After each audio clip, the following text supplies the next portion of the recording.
What's up, you guys? I'm Charmx, and today I'm going to be reacting to Film Theory Frozen 2 is Dangerous. Here's why, by the film theorists. Now, I don't know why Frozen 2 could possibly be dangerous, but I guess we're going to find out. But anyway, I don't really care if Matt ruins this movie for me, because it's Frozen, and I don't care if this movie gets ruined for me. Because, you know, normally Matt will ruin a lot of movies that he delves into, but I don't particularly care if this one gets ruined. Anyway, with that being said, the original link's in the description. Make sure you guys go subscribe to the Film Theorist. Without any further ado, let's begin. You know, sometimes I'm listening to a Disney song and I just can't shake the similarities that it has to something else. Now, I can't play the samples for you here because, you know, copyrights, but you can look both songs up and hear it for yourself. Or heck, I'll put some of my favorite examples up on Twitter if you're interested, at MattPatGT, because Twitter is the Wild West and anything goes there. For instance, Pretty accurate. I think Facebook's more of the Wild West, honestly. Facebook doesn't care what you post for the most part. But then again, I don't use Facebook, and only the people who do use it are like old people, so. I am constantly confusing the opening of Tangled's When Will My Life Begin with The Who's Pinball Wizard. Those guitar chords and rhythms are undeniably similar. Then there's The Lion Sleeps Tonight, which really sounds a lot like the Zulu chant song Mbube. Oh, wait, that's a real story with a tragic outcome. Check out the Netflix documentary The Lion's Share if you're interested on that little dark secret. But probably the strangest... A lot of music nowadays use kind of like samples and whatnot from other songs, I've noticed. So I can only assume that maybe Disney's doing the same. Comes from our subject for today, Frozen 2. You know that haunting call that Elsa hears in the song Into the Unknown that makes her go exploring north? Well, it was derived by composers Robert Lopez and Kristen Anderson Lopez from the Dies Irae, part of the traditional Catholic Requiem Mass. And you know what other Frozen movie prominently features the Dies Irae? The Shining. Seriously. The Shining? The horror movie, The Shining? Right at the beginning of the movie. Does this mean that the two potentially share a universe? No, it doesn't. But does it mean that I've now spent an inordinately long amount of time imagining a version of this movie where Elsa discovers a haunted ice hotel and then gets chased by Olaf while he hacks at her with an axe? Yeah. Now that would be more of a Frozen movie I'd want to watch. Screw all this family-friendly crap. Let's make Olaf go insane. Yeah, it does. Look out, Elsa. Here's Olaf.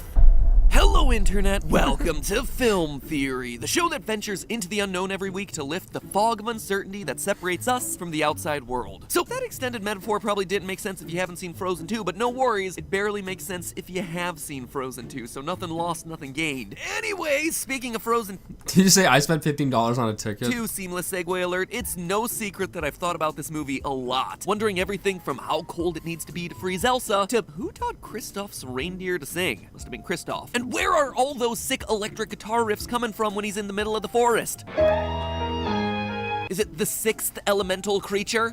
Matt, you're not supposed to ask these questions. You're supposed to suspend was it disbelief in these kind of movies? You know, you're not supposed to use too much of your brain. This is not a time for big brain, Matt.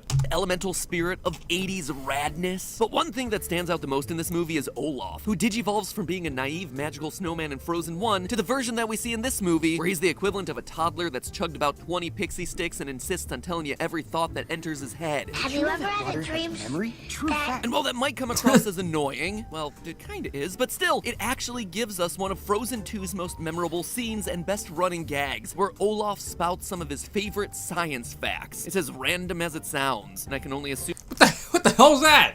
was included because the writers had watched some wacky Watch Mojo listicle and really wanted to show that they'd done their research for this movie. Now, I'm used to watching Disney movies and really having to think about what is theory-worthy in that movie, so I gotta really hand it to Disney on this one. Thanks for the assist there, guys. Why dig for a theory when the movie hands one right to you on an icy silver platter? So on today's episode of Film Theory, we're looking at Olaf's scientific facts from Frozen 2 and determining how well Disney is teaching our children. Is Olaf the 2020's equivalent of Bill Nye the Science Guy, or is he peddling a bunch of onion-level Snapple facts? The answer is Olaf the Bill Nye the Science Guy equivalent. I'm sure Bill Nye would love to be compared to Olaf, you know? Definitely hasn't diminished any of his work.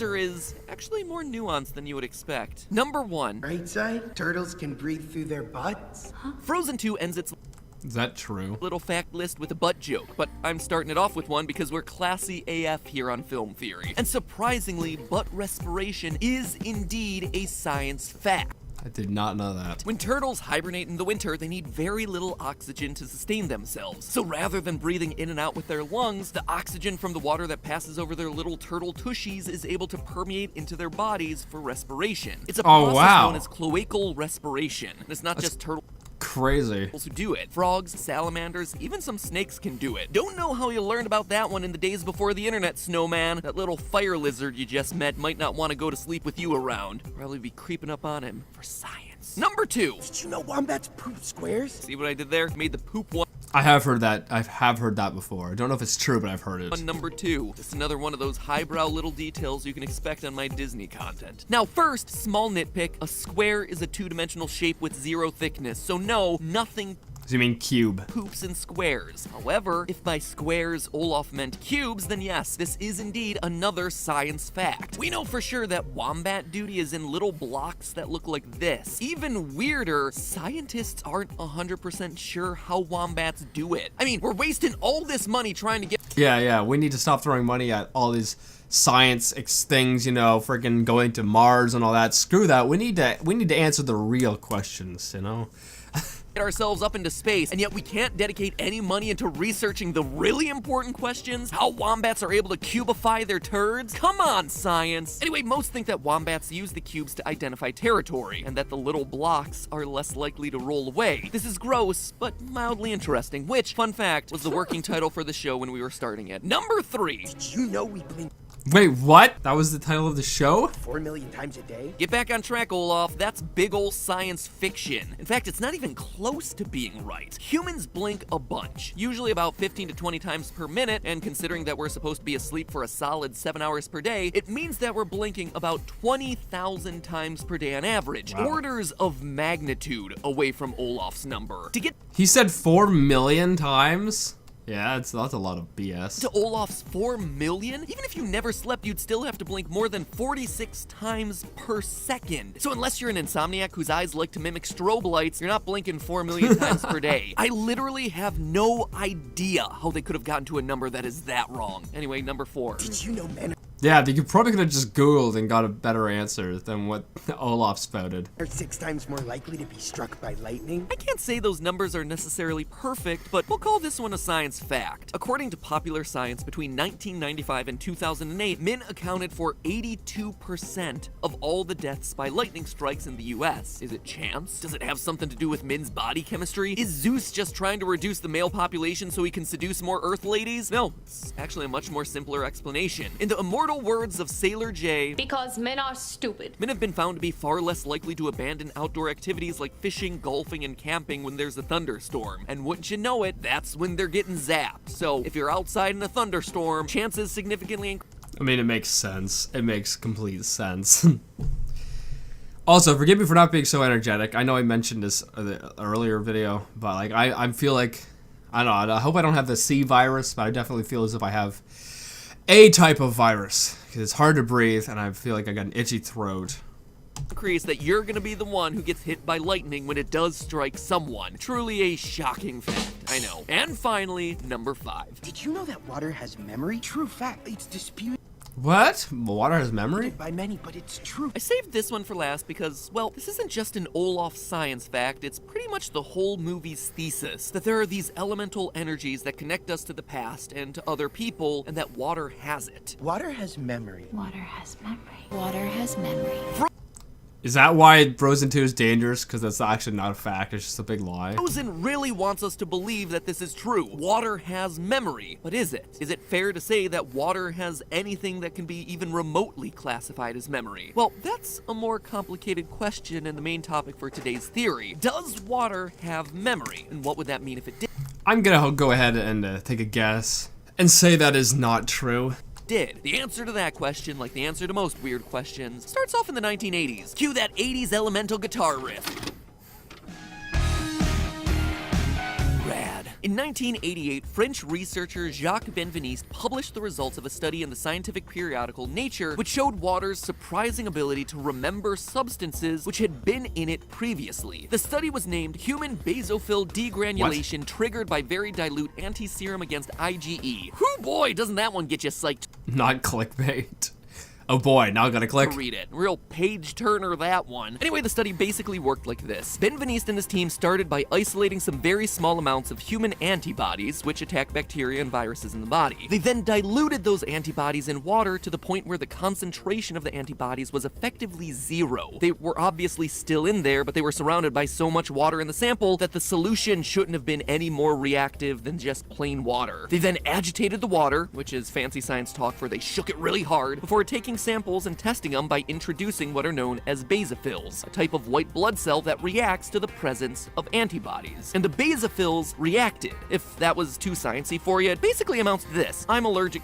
So I kind of understand what's going on, but I don't understand how this makes water memorize it or whatever, you know? To dogs, right? So I walk into an absolutely massive room. Massive room. Think like a room the size of an airport hangar. All your normal stuff is in there, but like it is huge. And in there, somewhere, is a single small chihuahua. I walk in and boom, I sneeze. Even though it's one small dog in an otherwise massive room that wouldn't make me sneeze. That is what happened in this test. The basophil sneezed in a giant room. So it's like there's just traces of it in there. And then, you know, it'll react to the traces. Where there was only one dog, in essence. Ben Veniste reported his findings with this analogy. Quote, it's like agitating a car key in the river, going miles downstream, extracting a few drops of water, and then starting one's car with the water. End quote. Ben Veniste, buddy, stick to the science. I'll handle the explanatory metaphors. Yeah, I think Matt's metaphor was a lot better. That metaphor is just crazy. Because that one sucked. Like, you managed to even make me more confused with that one. Anyway, his conclusion was that water remembers what it's contained, and what has passed through it long after those materials are no longer present in the water itself. If that's true, imagine making like some kind of technology that can extract information from water. You know, like some kind of internet technology or something like that. Now that would be interesting. Hence the short version, water has memory. And Jacques Ben Veniste wasn't the only one to conclude this either. In the mid-1990s, a man named Masaru Emoto claimed that he could change the way that water crystallized based on the types of emotional energies that the water had been exposed to. In his tests, he exposed samples of water to positive words and pictures, words like love and appreciation. What? So he'd have some guy like sitting beside it just saying love to it, and then you'd have someone on another glass of water yelling at it or something? And pictures like elephants and shrines, as well as negative stressful stimuli like heavy metal music and words like, you fool! You suck! When it comes to water samples, you're a big old drip. That's crazy. I've seen toilet water that's better than you. You Wait, when did Matt get a beard? should be ashamed of yourself. Shh, we're doing science. You still suck! You're the worst water ever! It sounds stupid, but basically this amounted to a man telling a glass of water to go die and calling it science. He would then freeze the water and take pictures using a high-powered microscopic lens. He found that water that received positive feedback froze in elaborate geometric designs, whereas water from polluted sources or that had been exposed to other negative stimuli froze in ways that were distorted. That's weird. And why is that? Like, if you can replicate that over and over and over and over, then it obviously is a scientific fact. But why is it that? Reported these findings in a best-selling book called Messages from Water and toured all over the world to discuss and present them. So apparently water not only has memory, but it also has feelings? Not so fast. You see, Jacques Ben Veniste's findings were a bit troubling to the staff at Nature magazine. On one hand, the idea that water could have memory was a monumental, groundbreaking finding. On the other hand, it was only one experiment and completely flew in the face of a number of established scientific principles of physics and chemistry. So Nature took the middle ground when they published the study. They chose to include an editor's note before the paper telling readers to suspend their judgment until the results could be replicated and verified. Yeah, like you need to be able to, like, scientific fact is being able to replicate something over and over and over and over again. You know, not just doing it once and saying, oh, that's a scientific fact. You gotta be able to do it a bunch of times. And not only that, the editor went one step further. He put together a crack team of scientists and skeptics to run tests. And one of those people was a man by the name of James Randi. Now, if you never heard of this guy, I've heard of him. Didn't he do like stuff debunking like magic stuff or something? Literally one of the coolest guys ever. James Randi was a magician who turned into a professional skeptic. He developed the $1 million paranormal challenge. Basically, he offered to give $1 million to anybody who could prove the existence of supernatural phenomenon. In short, he used that $1 million bribe to lure fakers onto television and then totally dunk on Yeah, this is where I am familiar with him and his work. them in public. The clips on YouTube of James Randi completely owning all these fake psychic shysters are peak cringe. At any rate, when the teams applied some controls to the Benveniste study, the results couldn't be replicated, and so Nature published a notice that disputed his initial results 1 month after publishing it. Since then, various teams have tried over and over and over again to replicate the water memory findings, but to no avail. See, that's what I'm talking about. That's more science, where it, you know, if it can't be replicated, then you know, it isn't a fact. As all of us in the age of social media know, once you put a juicy headline out there for people to read, like water has memory, that's the thing that's gonna stick, not the redaction that happened. Yeah, it's all about the headlines. 1 month later. Meanwhile, Masaru Emoto's findings have never been published by a scientific publication, mostly because the whole thing wasn't really done in any sort of scientific way. The guy took some water from a lake, he took some water from a polluted body, and it's like, wow, the polluted stuff froze in a really unnatural way. Well, no duh. Something tells me those Yeah, so that's probably not scientific either. So the whole theory of Frozen 2 saying water has memory is just a lie. results weren't tied to the Slipknot you had playing on repeat for the water. And it's not just me saying that. In analyzing messages from water, Dr. Harriet Hall concluded, quote, Emoto's popularity is a sad commentary on the scientific illiteracy of our society. His work is a morass of factual errors, misconceptions, misinterpretations, metaphors, and meaningless assertions. He writes in the language of magical thinking and superstition, not of science, end quote. Jeez. Yeah, so it sounds as if it was just a bunch of BS. Don't hold back there, Harriet. And in 2005, another study that directly addressed the structure of memory in water determined that water molecules can change their structure and build onto each other, but that those structures are extremely short-lived. To quote from that paper, liquid water essentially loses the memory of persistent correlations in its structure within 50 femtoseconds. What the freak's a femtosecond? I've never heard of that before.